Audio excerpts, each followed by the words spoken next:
Why did the series get behind schedule? It's a bit difficult to say that, really, because, again, Pat, as I've said, the whole concept was Pat's, the whole idea was Pat's, and only Pat really knew how it was all going to turn out in the end. And as the series went on, it did tend to get more and more way out, as Pat got the bit between his teeth a bit. But they were not all shot in the order in which they were eventually shown. And I think Pat had a thing. He did not want to produce any one complete episode, really, until the very end. He had a certain amount of trouble with, you know, the top brass who kept coming down and wanting to see a final episode. You know, there isn't one ready, we want to see one. But Pat, I think, was quite deliberately making sure that no one episode ever really got finished. I think he wanted to keep them so that they would all be sort of finally put together at the last minute, so that nobody could, I don't know, perhaps he was afraid they would criticise what it was and say that seeing one out of context would, you know, they said, well, this is ridiculous, you know, what a silly story that is, when it was out of context. So he didn't want to produce any one episode, that's my feeling, until they were all basically ready. And so it's very difficult to say whether one got behind schedule, because, as I say, quite deliberately, I feel parts were left which were going to be shot later and put in, and the editing was mixed up. He would get one partially edited, and then it would get left, and he would go on to another one. And I feel that was his feeling behind it. Partially, of course, also it was the sheer pressure of time, because Pat had a lot to do with the editing. He wanted to be in on the editing. And although they had editors who put them together, Pat nevertheless always wanted to go and do the final work on it himself. And when you got a full shooting day, there wasn't much time to do that. So these things inevitably got pushed back and back and back. I mean, Pat used to be in at the studio at some unearthly hour, like 6 o'clock in the morning, and, you know, he would go home at midnight, sort of thing, a very long time. So he just could not do everything in the hours in a day, and so everything got behind. But whether that was getting behind schedule in the sense of taking longer to shoot it than was scheduled, I'm not totally convinced.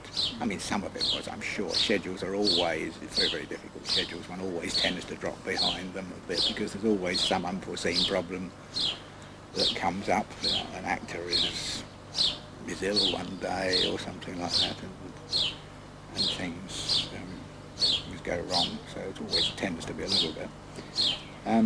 One of the problems about the series I said, you know, when we were in Port Marion, a whole lot of the scripts were already written, but others were still being written as we were working on the series. And I mean, the script for the day would literally come in, and about 6 copies of it in the morning with Pat, because he had been up all night writing it. And that, of course, doesn't actually help you keep on schedule too much, because nobody really knew quite what we were going to do that day. Did that happen during the shooting of Once Upon a Time? That is one of the episodes I'm referring to, that the scripts would appear minute by minute almost, you know, fresh pages would appear during the day. And that was very traumatic, I suppose is the word, because, you know, it was a terrific interplay of words and dialogue between the two of them. And, you know, it created a tense atmosphere, which was what it was doing in the picture. But I mean, it did create that atmosphere. And Leo McGoohan, of course, is marvellous, but there was supposed to be, presumably, you know, a touch of insanity about the whole thing. The whole thing was weird, you know, this is insane sort of thing. And, you know, that actually got through to Leo McGoohan, rather. He practically had a nervous breakdown over it, you know, this being driven and driving in return backwards and forwards, very intense, almost shouting at each other, you know, and this taut repartee really very wearing, particularly on Pat and Leo, but on the whole crew, really. It was sort of sitting there watching a private argument, in a sense, and it was quite wearing. That was one of the most difficult episodes from an emotional point of view to work on, yes. Did Patrick ever discuss some of the questions posed by the series? No. He was really very secretive about the whole thing. As I said, it was all within himself. He never discussed it or talked about it, and nobody knew what the outcome of this thing was going to be.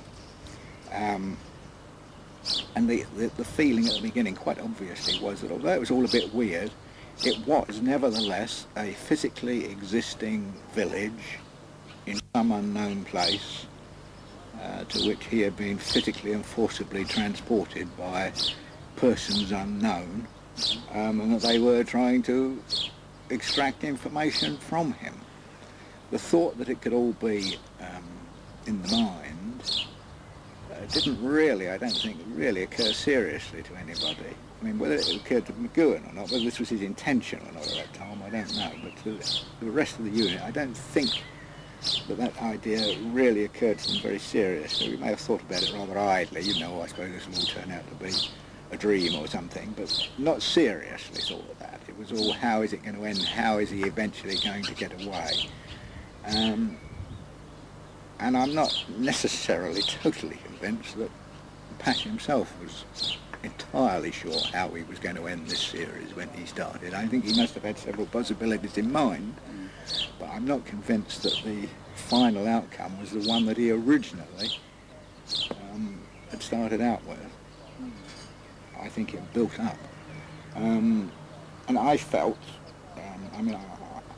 I think it was a great series. I think it was a bit ahead of its time in a way. It was just a little bit too avant-garde for the year. A few years later, well, I mean, too many years later, it would have been nothing. It would have been one of many, because there were so many weird series showing then, if you like. But I think it set a trend. It started out, and it... Sorry, I forgot what I was saying there. It set a trend, but it didn't start out, I don't think, to be quite so weird. I think it was a great series. And I felt, though, that if it turned out to be all in the mind, as it did in the end, that it was a bit of a cheat. Now, not with all the episodes, but there were one or two episodes, I don't know when, I think about a third of the way through, probably somewhere around that region, which in my mind could not logically exist if it was all in the mind. Because if it was all in the mind, you could really only have things in it which Mcgoohan took part in, or was seen to be taking part in. You couldn't really have sequences, which they then did have in some of them, where Mcgoohan was not in any way involved. He didn't see it, he didn't know about it. It was purely something presented only to the audience. Now that you can't have if this thing is happening in somebody's mind. And so therefore they were a cheat. Now, whether therefore these were done when the original concept was slightly different and it wasn't going to turn out to be 100% in his mind, I don't know. But I feel that those should not have been there, or they should have been changed if it was all going to be in the mind.